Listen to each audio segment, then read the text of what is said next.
Good day, everybody. You probably realize I'm in a different setting than whatever I usually do on my reports here, but this is mostly just a test run. I'll talk a little bit more about that at some other time in a different video. So this is, like I said, a test run. And it's not cold outside at the moment, but I thought I would do it anyway inside, starting off today. Okay. Yesterday, I was talking about somebody who was supposed to be taking Yermak's place in the peace negotiations in the United States. Actually, Yermak was supposed to be going to the United States, but there was a person they put in charge temporarily. His name was Ganatov, I mentioned, and of course, probably not serious. That was just somebody in case they needed somebody really quickly. But it turns out that they're putting Rustem Umerov in charge. And if you guys don't know who he is, he was, at least for a while, the Secretary of Defense, I guess, for Ukraine. I guess you would say that. He's also embroiled in a few of his little, corruption accusations, at least. And he was the guy that when I first saw him, I think when he was new, they said that he was doing something lewd on the internet, or videotaping himself and uploading it onto the internet. And I don't know, apparently that was said to be false, but that it was somebody else or whatever. But he seems to be like, I guess, what do you call it, a Teflon diplomat. So a lot of the time, some of these scandals that he is embroiled in, he's been able to have them just roll off of him like Teflon or like water off a duck for some reason. But so he's like still standing. And he's got a strange background. I guess he is obviously Jewish, but he's also got Muslim in his background. And I think he's a what do they call him? Tatar or whatever, from Crimea. And he was saying that Russia was somehow mistreating Tatars or something, and that proved out to be false. So he's got some strange things as far as his background. And it's very strange. If you're looking at a lot of these people in Ukraine, a lot of these top politicians, he was the first one that has any kind of a, at least even if it's slight, Muslim background. And most all of them, practically every single one of them, have a Jewish background. And there's a lot of ties to Israel. I mean, as far as Ukraine is concerned, there's always been a lot of ties to Israel. But one strange thing, if you want to take note, is that anybody in charge of anything important in Ukraine, not that I have ever seen, has been a Christian. It's and this is the first Muslim, and most all of them have always been Jewish. So that's just a strange thing. And I think there's even more Muslims available, in the Knesset in Israel than there are in Ukraine. Let's see, I got to sneeze. Oh, no. So that's just something if you want to take note of. And it's, as far as a lot of this stuff that goes on, what is this new church? I think it's called, got to get this. They purposely named it in such a way that would get everybody mixed up. And I think the original church, it has some ties, of course, to the Russian Orthodox Church, and some ties, I think, to Moscow, of course. But of course, all of these churches have strong ties to Constantinople, and I suppose the leader of the Orthodox Church is the Patriarch. And talking about Christianity in Ukraine is a strange thing. I don't know. Like I said, I don't know that I can call myself a Christian. And because Christian, what is a Christian? A lot of people say you have to believe in the Old Testament and the New Testament before you can be called a Christian. And I was always thinking, well, a Christian should be somebody that follows the teachings of Christ, of Jesus. And I'm sorry I have to get into this sometimes, but it's always has to be clear. And there's been some new subscribers. And so a lot of you might want to drop if you don't like my opinions and my views. But so many people are like trying to say that Jesus was a Jew. And I was always under the impression that Jesus was a Christian. In fact, the first Christian. And Judaism is not a nationality. Judaism is a religion. And I was thinking, well, how can Jesus be Jewish when he's Christian? And then a lot of Christian beliefs believe that Jesus is God. And some say he's the Son of God, and whatever. I just believe that if Jesus was a human, and I kind of tend to think that way, but I don't know. I was not around in those days. I didn't get to meet Jesus. He was a very impressive person. That's very clear, and Jesus did exist, and so I wouldn't know really what to make of that since I wasn't there. But those things that are attributed to Jesus, has to be said that this was a very wise person at the very least. And I mean, it goes, to me, it's a little bit similar to some of the wisdom in Shakespeare, but, maybe with a different slant. But it's sometimes even in Shakespeare, but if you look at how Jesus said things, it's like, know them by their fruits. That's one of my favorite ones.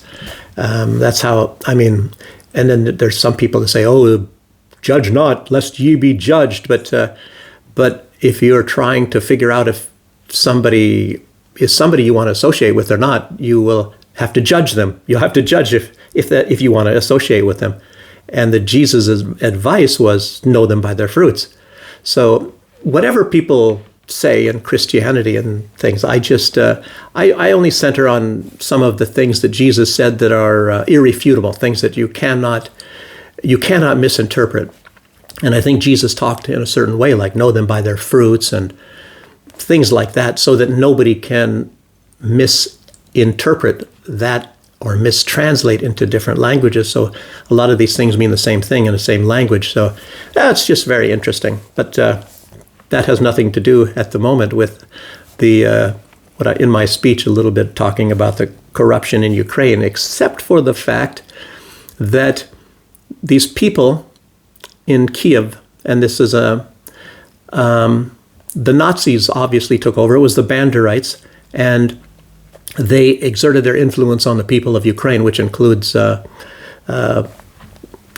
walks of life. It's not just, those people maybe that center around Lvov, where or however you want to pronounce it. There's different pronunciations of that part of Ukraine, but it's a lot of people. And of course, this has gone much further than that. It has gone into, obviously, the Baltic states and into Poland. And there are some people that don't like Bandera and the Banderite ideology, and yet they still practice that, but in a different way. It's unbelievable. And of course, this is in the United States as well.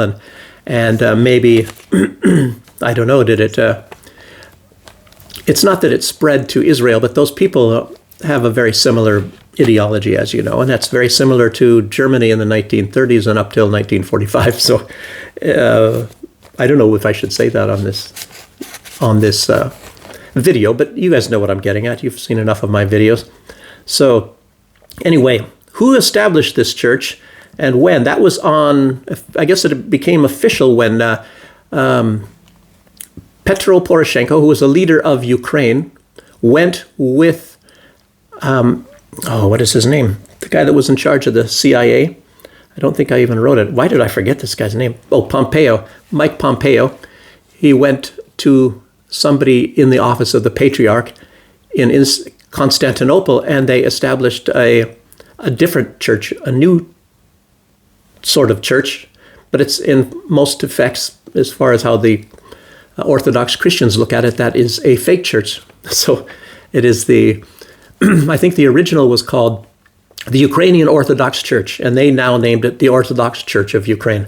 So I guess it's to fool people. And they eventually took over, kicked out and jailed and beat, and in some cases killed the priests from the original church.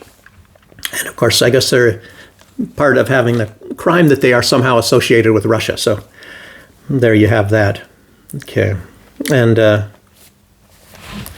they probably went there with a lot of money, too. It wasn't just those people. I'm just guessing. Because because I would wonder why somebody in the Orthodox Church would create another branch out of thin air in the Orthodox Church. But I don't know that it has actually accepted. But maybe that was at a time during the Syrian war, and maybe there was a time in that Syria war that Turkey was at odds with Russia. So that was probably during that short period of time. And I'm only guessing. I'd have to look that one up. There's just way too much. You can look at all this stuff and try to figure out, well, why did they do this? And why did somebody do that? And normally there's money involved. So I don't know. Maybe this person in the Patriarch's office wanted to have a little bit of extra pocket money. I don't know. So, yes. Okay, Yermak. We know he was involved in a lot of big corruption things. And his replacement, Umerov, Russia has that guy listed as a terrorist and an extremist. And I already told you about the Kurds. And I guess some of his crimes, he was getting like faulty flak vests that maybe did not protect the soldiers. And he had also apparently faulty mortar rounds that didn't work. So you fire off a mortar round and it doesn't explode. I guess maybe that's good for the Russians. I don't know. Maybe they were faulty and they blew up when you tried to fire them off. I don't have any idea. But I think it was Rezhnikov. He was also a big shot. I don't know what happened to him. He was gone. I can't remember. But I think he was in charge of maybe getting food to troops, and he was giving like substandard soups and things like that.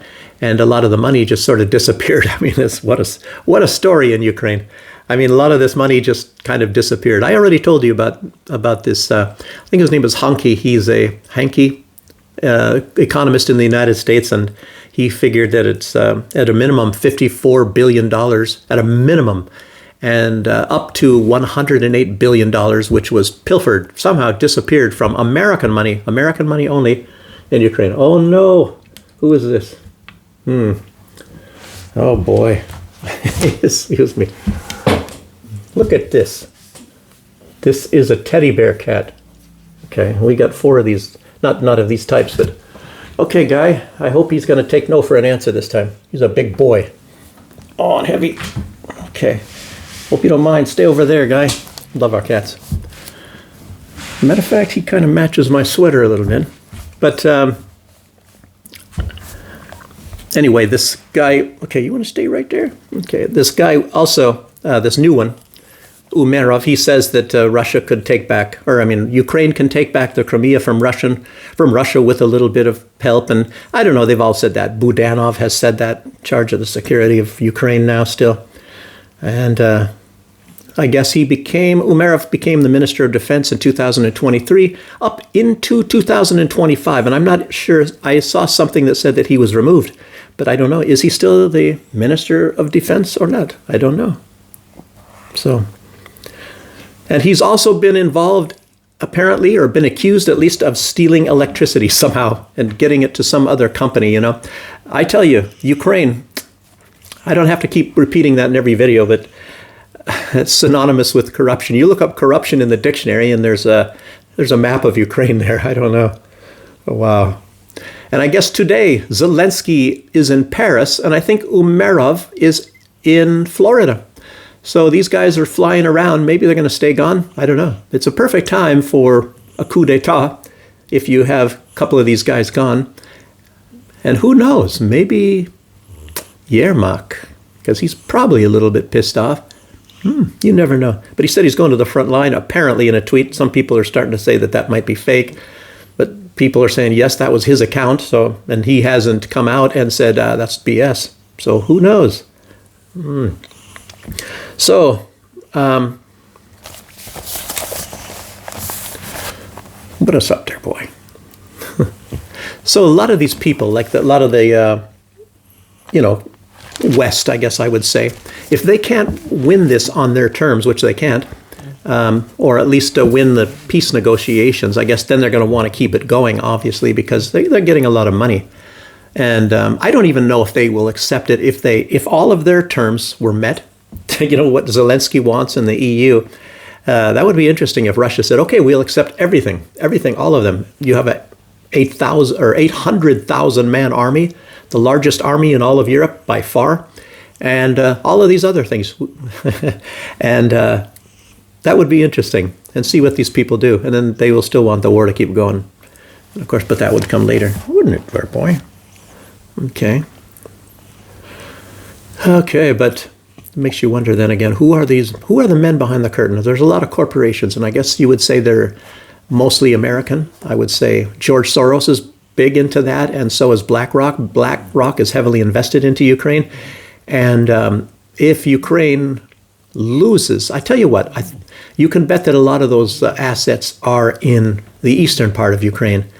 I'm sure that Ukraine, the government, was very anxious to sell all those while it was under Russian control. So, yeah. But men behind the curtain. And Merz himself, the chancellor, the leader of Germany, he's the man. He's the man for BlackRock in Germany. He's the one that brought them there. He's the one that got them to take over a lot of wealth of Germany. So if you want to ask yourself, well, why is Germany really going down the tubes? I guess one of the people or companies to look at would be BlackRock and Merz. And Macron, as you all know, he was the front man of Rothschild's banking businesses, mostly in France, of course, but all over. And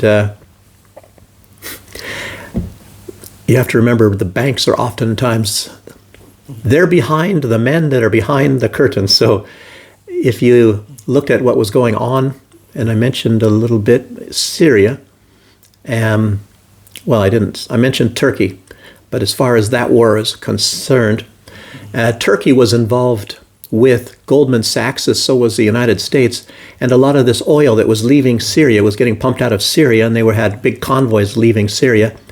And that's one reason why the United States went in, and everybody should know that. Anybody that was following that war is when the United States went in to get ISIS, ISIS was growing in leaps and bounds. And ISIS was not even getting reduced until Russia entered that war.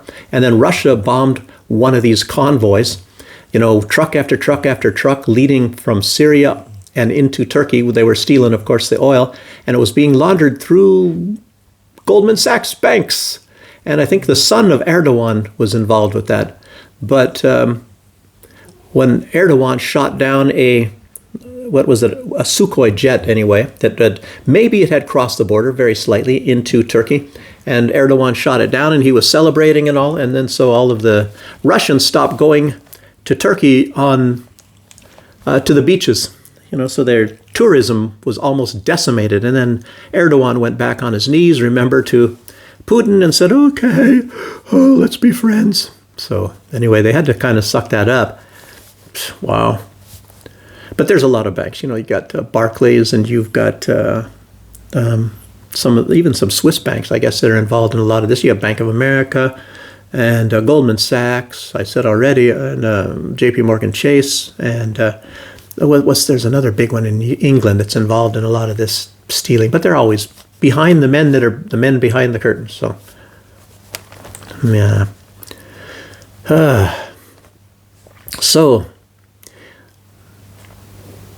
I was saying already that if the EU and the UK and whoever is partner with those with businesses and other governments like the United States, if they were able to dictate terms that end the conflict, it would not be an end. I don't think it would be only. It's only going to be a pause anyway. So if this thing ever does work, it will only be a pause, because these people, their goal is to go after Russia. Their goal is to get control of Russia, and that's pretty obvious. And there's been a certain parts of that for hundreds of years, as you all know.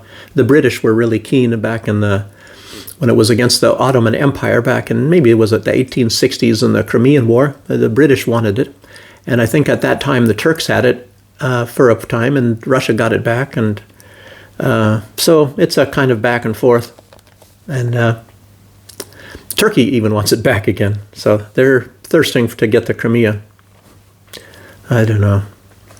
But people wanted to get at least in the West, they want to get a hold of get control of the Black Sea, and I guess they feel they can conquer Russia if they get control of the Black Sea. So, and back in those days, it was saying, well, Russia will not have a port that is free, which is not frozen all year long. So every other port, apparently, they believe, of Russia's ports are not ice-free. I don't know. What about Vladivostok in that direction? I was thinking, I don't think that's frozen in the winter, but I might be wrong. Yeah. But anyway, you see, like Zelensky, these people are coming out and they want the conflict frozen. They want a ceasefire, and it's just freezing it until they can rebuild their militaries. They can rearm and they can retrain and get more people involved, draft people, and then maybe they find a way to put European forces into Ukraine. And of course, that's what they're crying for. Ukraine should be able to put any forces that they want in their own country. Otherwise, that's a violation of sovereignty. But I don't know. It's been happening in many times that people are forced into some different kind of peace agreements that they really don't want. I guess that's what happens to the losers.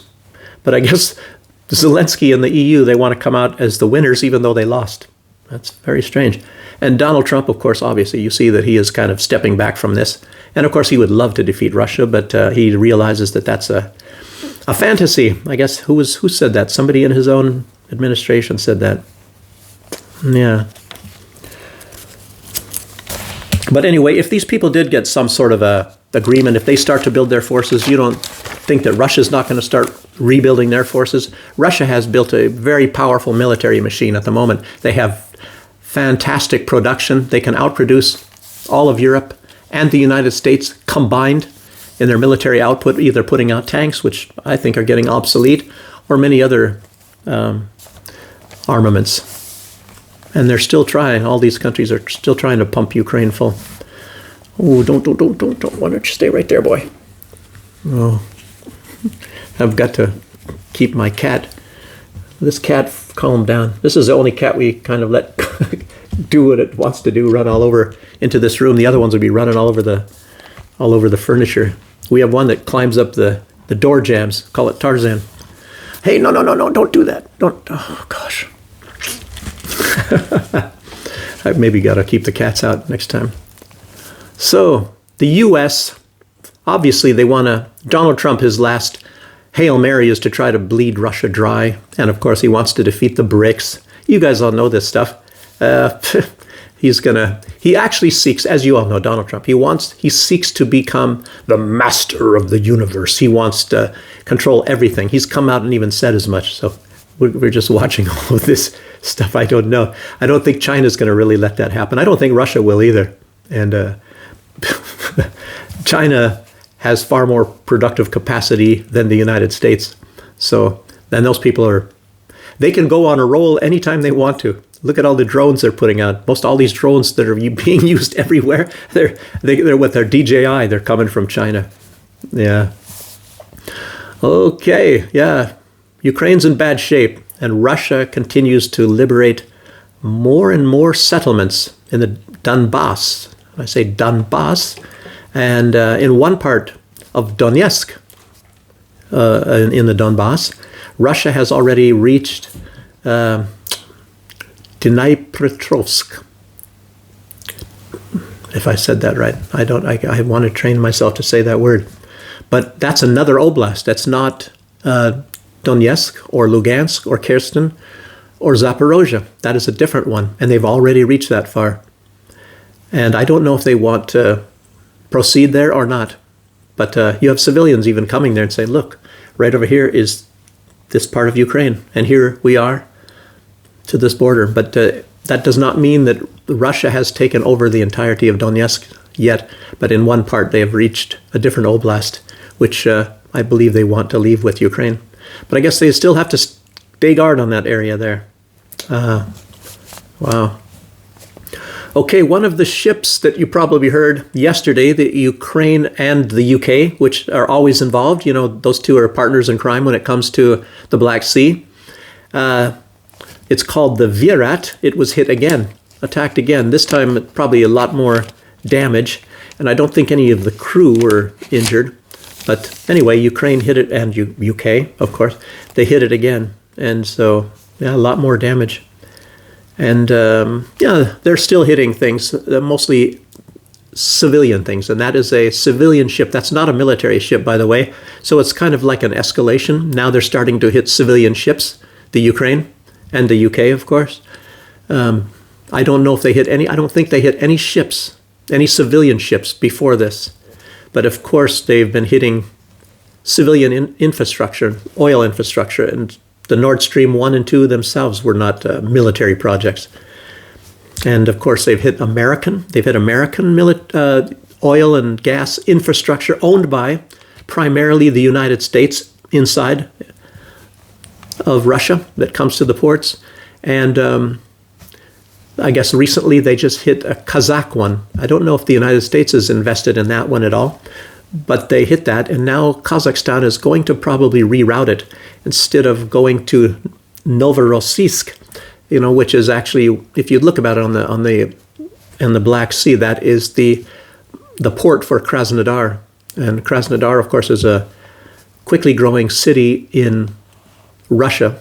And I don't know, I think they do maybe have snow, maybe in the wintertime, but it's up north of Sochi and Tuapse, which are subtropical. It's much like California down there, in case you didn't know. And of course, they're kind of expensive areas. I was thinking, well, maybe moving there, before we came over here to Belarus, but that was during COVID time, and I'm thinking, well, and I've heard from people that I met that were from Sochi, in Germany, and they said that the prices there are just like in Germany. So, and over here, of course, it's cheaper. So I'm saying, well, I would stay here in Belarus. It's in so many ways much better. I just wish they would change the weather, but I don't know. Lukashenko hasn't done that yet. Damn it! So, but this Verat, that was I think Guinea-Bissau. That was Bissau. That was had an African ship on that, and a lot of people will term that as being part of Putin's shadow fleet. And I guess it transports oil. I don't think it had any oil at that time, but it was maybe going to get oil and then to transport it maybe to Africa or to some other place where Russia has customers. So it's kind of obvious that maybe the United States also has something to do, giving at least the go-ahead to hit this ship. Because Donald Trump, as you all know, he's trying to bankrupt Russia.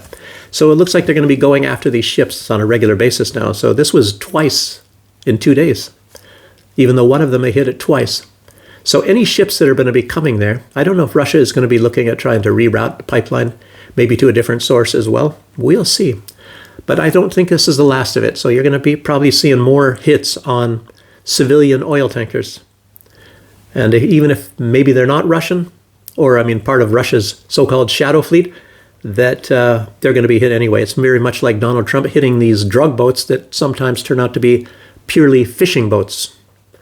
So, but trust us, we do heavy intelligence. Yeah, I'm sure they're sitting there at the ports, and they have a lot of people, spies sitting around and seeing who is leaving with drugs and who is leaving with fishing nets. I don't think so. So that's so much for that. But it makes you feel good, doesn't it? That, they're only hitting drug boats. Yeah. And Donald Trump, he said he's going to be going for land base targets in Venezuela now. I don't know. I don't know. So, what is the Turkish Coast Guard, they saw this ship get hit, by the way, and they turned around and took off. I don't know if they were afraid, or I don't know if they're complicit. I doubt it. I think they just were afraid and they took off. Okay. In Germany, the city of Gießen was also under attack, but it was under attack by politicians. Hang on a second. No. Don't you scratch on that. Cats and scratching, I'll tell you what. I'm scratching on the carpet. Not that carpet. Other carpet. The one underneath my feet is okay, not that one. Okay. But anyway, in Gießen, that's north of Frankfurt. I've been to Gießen a few times. They had, I don't know if they still have U.S. military there, but that was kind of a major base for, okay, guy, come on, get over here. Major base, and it's for U.S. soldiers. So there's a lot of places in around Frankfurt. There's like Hanau and even Rhine, Rhine-Main, of course, is an air base, U.S. air base. But if you go a little bit further, you can find Mainz and Wiesbaden, and that is also not that far from, it's a little bit further. It's maybe, a 40-minute drive or something maximum from Frankfurt to go there. And I was in Heidelberg, which is a 1-hour drive. I used to have to drive that all the time, picking up politicians and generals and things like that. And yeah. So, like I said, I had to drive that all the time. Yeah, you better stay there. Okay. So, what was I saying? Oh, anyway, these people that are attacking. And who did they attack? They attacked some members of the AfD, the Alternative for Deutschland party. And I think what they were trying to do is establish a youth organization, for youth, maybe for actually maybe a little bit of people to tell their point, maybe to recruit youth into the AfD or more youth. And I'm sure a lot of political parties have that anyway. I know that. And so these people were protesting. And obviously, since the AfD is the most popular party in Germany, and they're the ones that want to get out of the Ukraine war, and they're the ones that want to pretty much stop all this mass immigration coming into Germany, and people have to come in legally. And there's even a part of their platform that says they want to get out of the European Union. And the other parties, they don't like that, because guess what? They are paid by the globalists. They're paid by, like I just said, BlackRock, and there's a lot of other people that they get paid for. There's a Rheinmetall, that's part of their military-industrial complex. I don't know, Siemens, and who knows, all of these other things. But a lot of them are all involved in the military. They want to keep the war going, obviously, because they make some money with that. It's a big dog and pony show, very much like in the United States or the UK or other countries in the European Union. And it's all about money, money, money, money. And these people have the big money, so they're paying.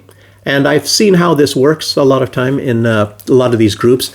They pay people to go on buses and go to these areas. They have agent provocateurs, and they pay these people. And these are part of the, not all of them are agent provocateurs, obviously. But it's you have to take training in how to get a mob incited to be doing a lot of crazy things. And there's special classes and all that for that sort of thing. You cannot believe.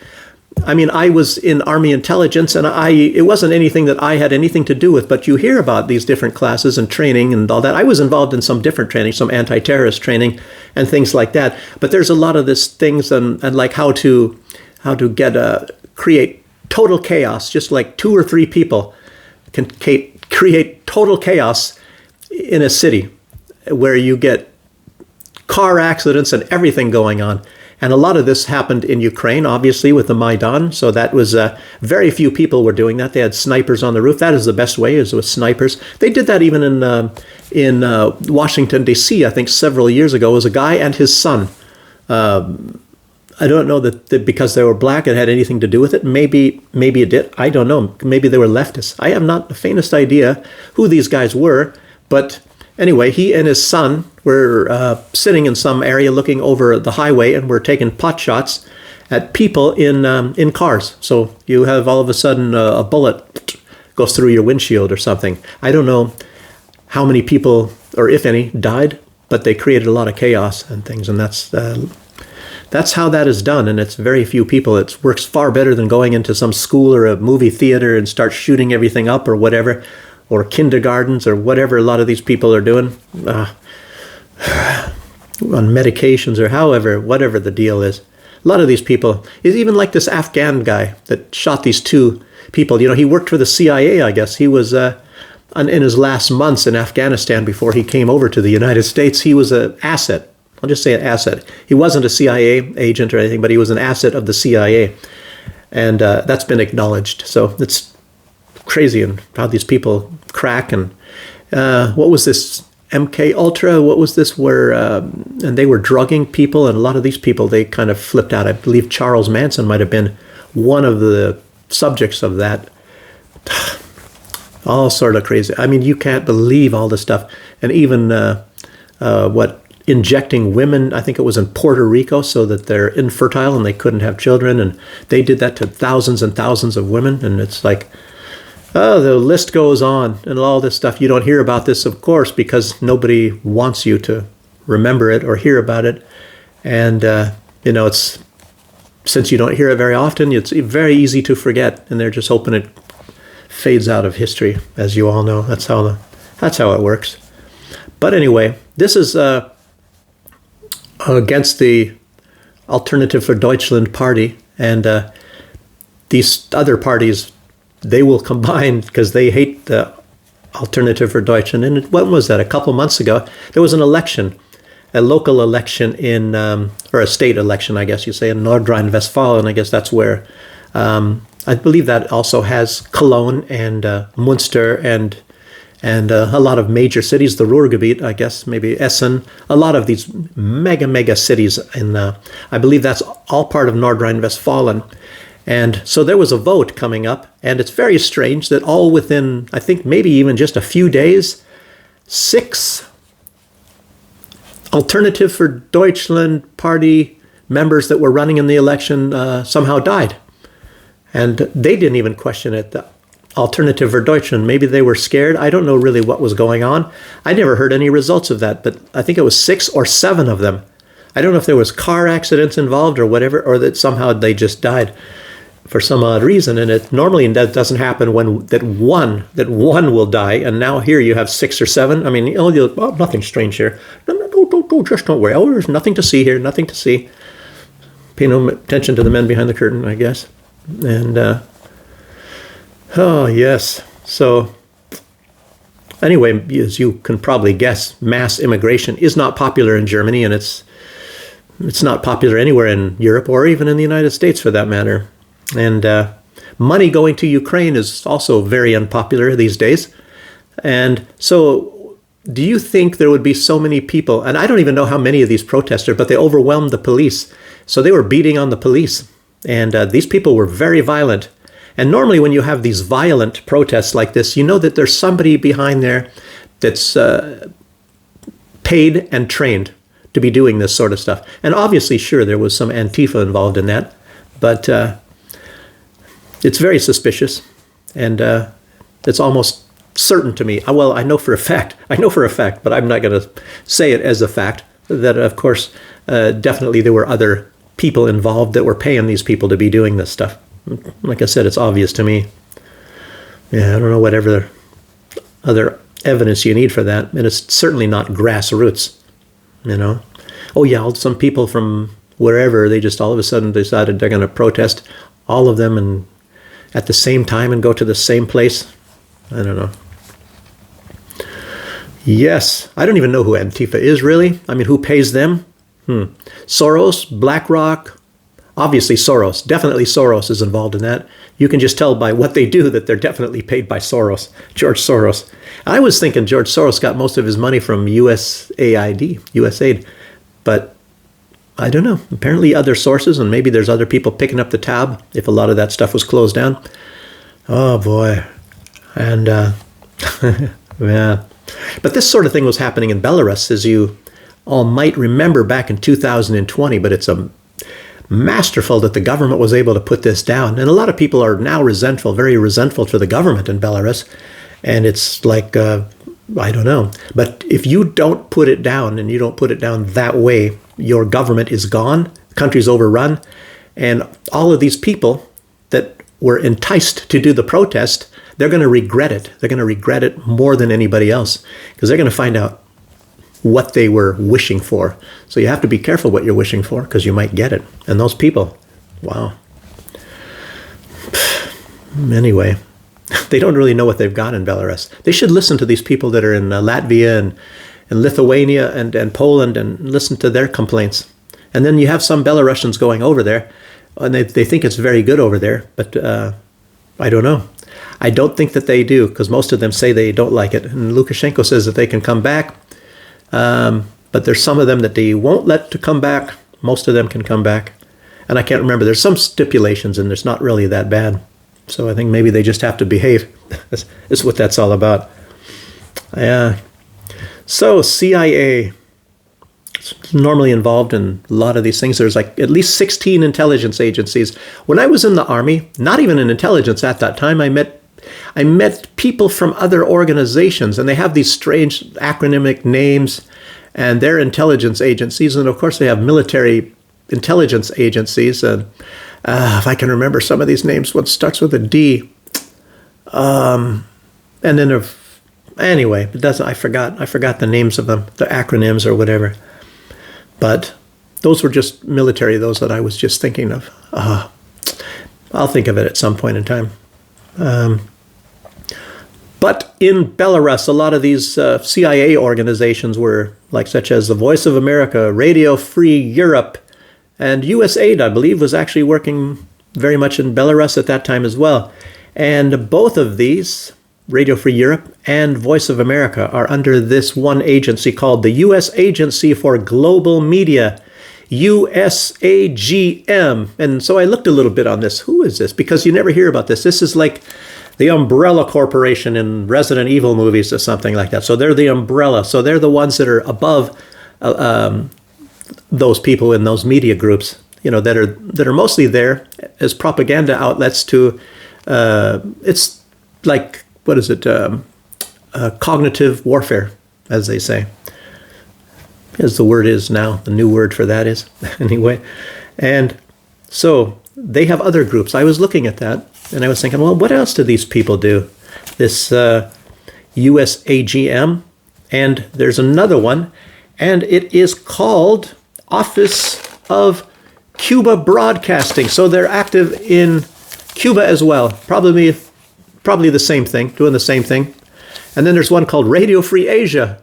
And Asia is a pretty big place. I don't know if that's supposed to be directed only at China, or is it somewhere else besides China, or I don't know. That's got to be a pretty big organization. And then there is one, Middle East Broadcasting Networks is what it is called. So that, I guess, is to get maybe the Iranians and other Arabic countries to, believe the United States is their savior and that their governments are evil.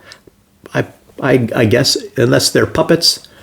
And then they have an organization called Open Technology Fund, and that's probably going to be a much bigger one very soon, and it's very big already. It's bigger probably than all those other ones that I just mentioned. And of course, they're still going and going strong.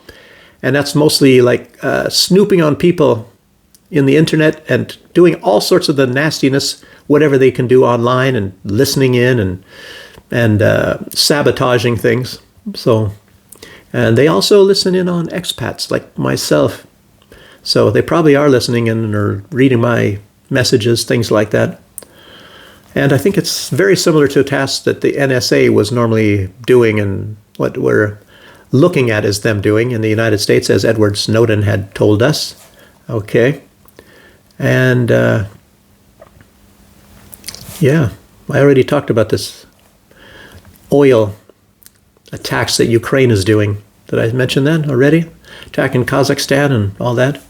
Yes, I did. Okay. And I guess this Kazakhstan oil, which is very strange, and I think it's 60 million barrels, and most of that all goes to Europe. So it is the UK and Ukraine sabotaging non-Russian oil that goes to Europe. And they just want to cut off Russian oil, but that's from Kazakhstan. No, stay over here, guy. So I guess it's not quite what you think. So, okay, stay over there. Oh, no. Okay.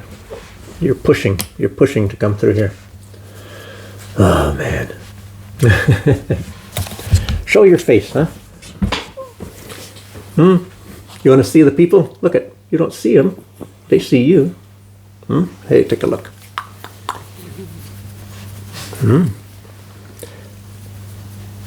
Yeah, okay, bye. Sorry about that.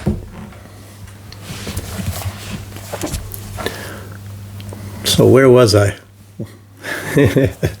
Trump and Maduro, as you all know, they had a telephone conversation a day or so ago. And according to the Wall Street Journal, I have to emphasize that, according to the Wall Street Journal, Trump, and I guess it's all over Russia, the Russians are talking about this in their news, that Trump told Maduro he has to leave or else he will be the victim of force, American force.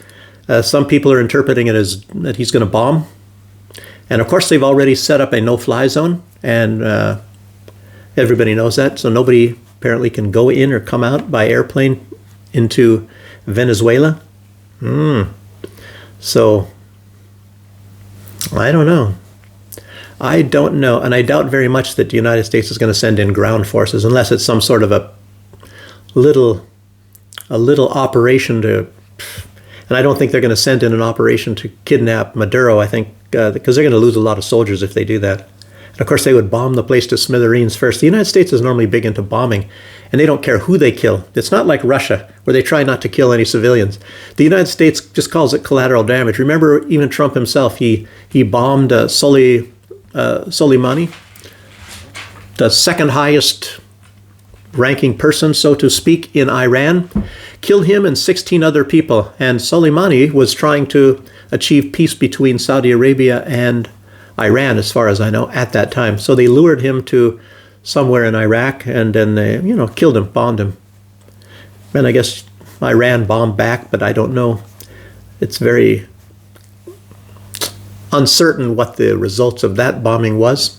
Some people say some Americans got just brain some sort of things or whatever. I don't know. Lindsey Graham says Maduro should go to, I think he said Iran and Turkey. One of them was Turkey, of course, and Turkey is a NATO member, so I don't think that's going to happen. I guess Lindsey Graham doesn't know. He doesn't know that Turkey is a NATO member. These people are not as smart as you think that they should be. So, okay. Like I said about all these news agencies, a lot of these big ones, including the BBC, by the way, they're paid to have an agenda. And, they make a lot of money having that agenda as well. So, they, like I said, they make a lot of money and they just have to report the lies. So everyone is happy. Everyone is happy, except for the regular people, taxpayers, the country that is targeted. They're not that happy.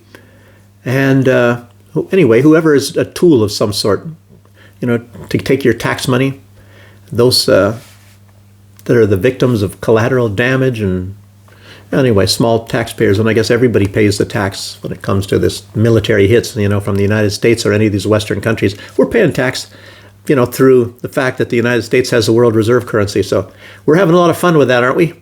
Anyway, okay.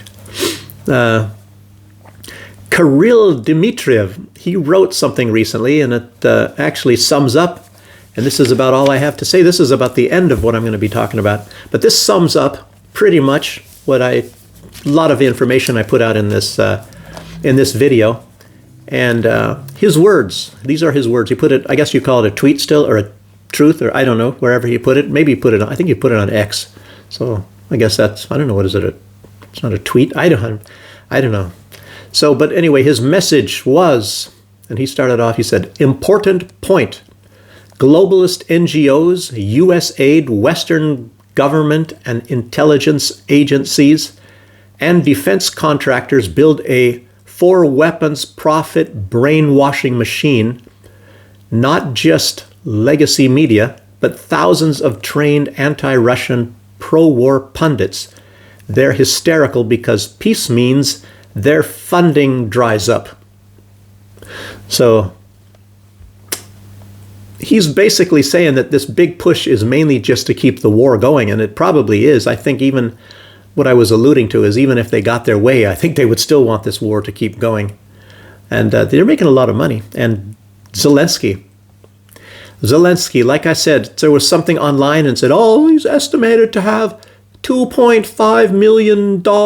And, His wife spends more than that when she gets jewelry in New York. That's absolutely incredible. I mean, who would come up with who would believe that? And then Zelensky was noted, I think on Forbes, I think it was at first, that he, at that time, he had like 2.4 or whatever. Anyway, it was billions.